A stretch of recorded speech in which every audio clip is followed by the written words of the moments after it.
revealing the upcoming meeting between Charles, William, and Harry. William is accused by Harry of being greedy and selfish, and what is going to happen to Meghan Markle if we just ignore her? This is the content of today's newsletter. So far, we're not hearing a lot of specifics about what's going to happen if Harry really does head to the UK for the Invictus Games anniversary. It's just the media, I think, suggesting that Harry's going to have no choice but to meet with his father and brother. So why are they claiming that?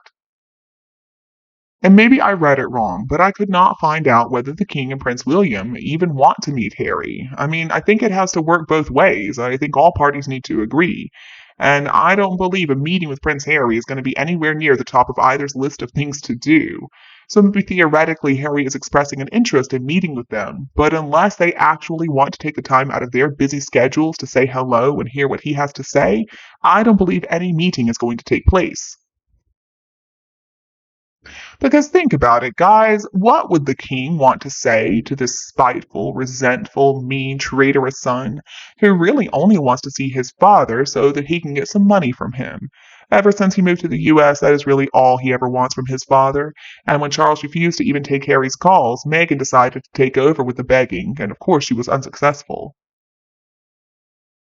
We already know that William wants nothing at all to do with Harry, and especially not while Catherine is still undergoing treatment and having to take care of her health. So if you ask me, this is just the media trying to make something happen that will probably never happen. Perhaps it's a PR firm working on behalf of Harry and Meghan, but I don't believe it's going to work. Now, I did hear an interesting little bit the other day that Harry is wondering whether or not he can even make it because he can't be guaranteed that security will be there for him. Of course, it's nonsense, but it seems like he's already kind of getting ready to opt out of coming to the UK, which as a result also lets Meghan off the hook, and the invisible children, of course, will stay put where they are. And if Harry fails to show up, the Invictus Games will also be off the hook, and I think their wishes will be granted. I'm sure they don't want Harry to come, because if he comes, William's not going to, and I think it's really William they're wanting. According to various reports, they're wanting William for a multitude of reasons, but mostly because he's an amazing figurehead. He has been so generous towards them, and he's going to give them a positive image after the past few years. It has not been great for the organization. It all started when Harry cancelled that US fundraiser. I know it was during COVID, but still. And Meghan's involvement, I think, has been the final straw. But if they keep Harry, they know that Meghan comes along too, so unless he refuses to come, there is no way out for Invictus Games. We don't know for sure what's going to happen, but I don't know if Harry is going to want to risk being booed and heckled by the veterans and probably the attendees too. Harry would feel much more comfortable if he just stayed put wherever he is right now. He can just sit around in his t-shirt and his sports shorts doing whatever it is that he likes to do, I guess smoking a lot of joints. Alright, and then, guys, get this one. William has been accused of being selfish. Oh yeah, that William. So greedy, so selfish. According to Prince Harry in his book, as a child, William demanded a bigger bedroom, and he demanded more sausages at breakfast. What is he talking about, though? I mean, how many kids do you know who get to choose which room they have? Most are just put in a room and they don't have any say in the matter. That is their room, unless, of course, they have to share it with a sibling when one comes along. William, as the firstborn, was of course given a bedroom, and he didn't need to ask why that was his room, he just slept in it.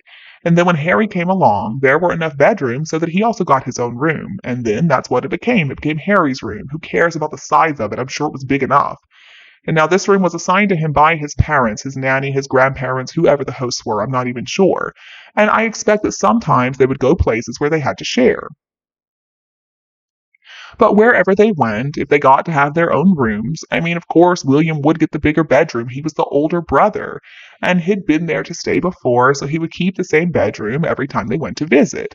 And I believe it probably was bigger than Harry's. That's normal. I know in my family, the oldest one always got the bigger bedroom, but that has nothing to do with the fact that they wanted to mistreat the others. Sure, they didn't ask the boys for their opinions. I mean, that's just asking for them to start a fight. The rooms would have been chosen by an adult. Whether it's the parents or the hosts, it doesn't really matter. And really, the same thing happens if adults go and stay anywhere as a guest. You don't just show up and say, I want that room. I don't care if you gave me this room, I want that one instead. I mean, that's what Meghan does, but usually people don't do that. Harry also never complained about his life as William's younger brother until Meghan Markle entered his life, and I'm sure she whispered in Harry's ear, telling him how unfair everything was because William got more attention, got more perks than he did. I've got some news for Harry, though. As a result of research that has been done, the firstborn child spends a lot of time looking after their younger siblings, and so taking responsibility a lot earlier on, while the brothers and sisters can just play without a care in the world. If Harry had been the older brother, then maybe he wouldn't have had so much fun. He would have had to be a lot more serious in life. He would have also had to take care of his younger brother. He would have had to set a good example. And sometimes I do wonder how that would have worked out. I mean, Harry has always seemed determined to carry on his royal duties in the past, and I think he was really looking forward to helping William when William became king. Of course, everything has changed since then. Because Meghan Markle slithered into his life, and so Harry's hidden personality has come out. And now we see him for what he really is: spiteful, vicious, cruel, somebody who seems to take a lot of pleasure in demeaning and attacking people who used to be his close family members. I'm not sure that Harry even has the capacity to love anybody, and I would guess he's busy making up for all that time when he thought that William was given favorable treatment. Harry has said that William is trapped in the royal family, so it doesn't even seem to be a position that Harry really wanted. At this point, Harry's free to do whatever he wants to. He can live his best life, and he can choose whichever bedroom he wants in their 9 bedroom mansion. He can eat as many sausages as he wants at breakfast, and he can do everything that when he was a little boy he resented William doing. Meanwhile, William is not having a good time of it. I mean, I can't imagine how hard his life is right now, worrying about Catherine and his father, and also having to take on all the responsibilities that once upon a time would have been shared. But do you think Harry ever feels guilty for what he's done? No, I don't think so. I think he's too busy being bullied by Meghan Markle. He can't really do anything except find a break by taking some magic mushrooms or whatever substance he likes to abuse these days. And when they were younger, Harry got to do whatever he wanted to do, and he didn't have to face any repercussions. He didn't have any responsibilities. He was a spoiled brat, he still is, and he was always protected. It's not like Harry all of a sudden turned into this horrible person. I think he's always been like that. Now, the worst thing for him, though, was when he married that nasty, ugly woman. She just encouraged him to be his real self, and look at how that turned out. Harry is such a disgrace to his family, and I have no empathy for either him or Meghan. In other news, soon enough, Harry may be telling us that it's unfair that his lot never included the power to boss over a little brother or sister. Poor baby. To which other people would quickly answer how they were delegated to look after their younger siblings because maybe they don't know much, they're too innocent, and they need taking care of. What is with calling William greedy, though? I mean, what? Was he so greedy when he spent millions of pounds of his own money to build homes for the homeless? He donated £1 million too to Invictus Games back in 2023. Does anybody know where or how he got that? Million actually came from one of the lawsuits that was filed over the phone hacking. He ended up winning, and so they had to pay him. And instead of keeping that money for himself, as Harry would do, William gave all that money that he won and he donated it to Invictus Games. He didn't take a penny for himself.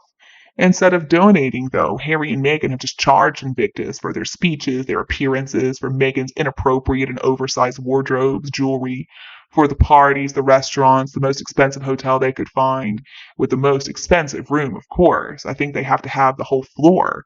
So, how exactly is William greedy? I mean, I guess the squatties are going to wish that William was greedy because it's going to make Harry and Meghan look better, but he's not.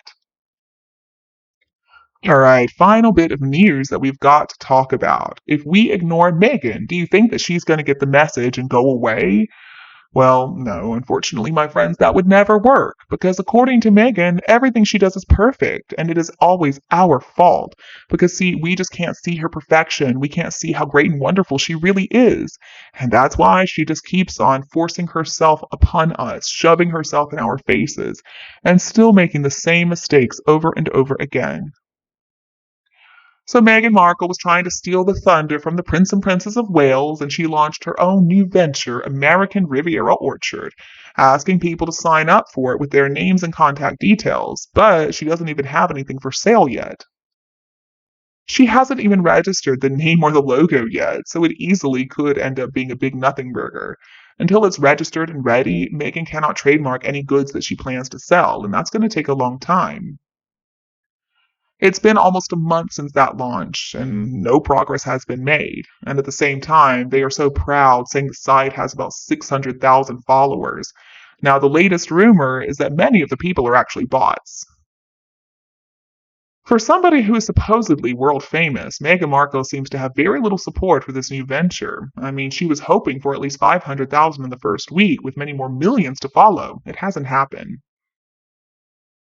And people who have signed up are at risk of having their private details sold to other companies for their own marketing purposes. You know Meghan would do that. Even the pundits are saying that she is doomed to fail again. But I expect she'll do like she always does. She'll pick herself up, she'll look in the mirror and remind herself of how wonderful she is and start something else that will also fail, of course. But see, Meghan has had 4 years to be successful in the US, and she's still nowhere close to that.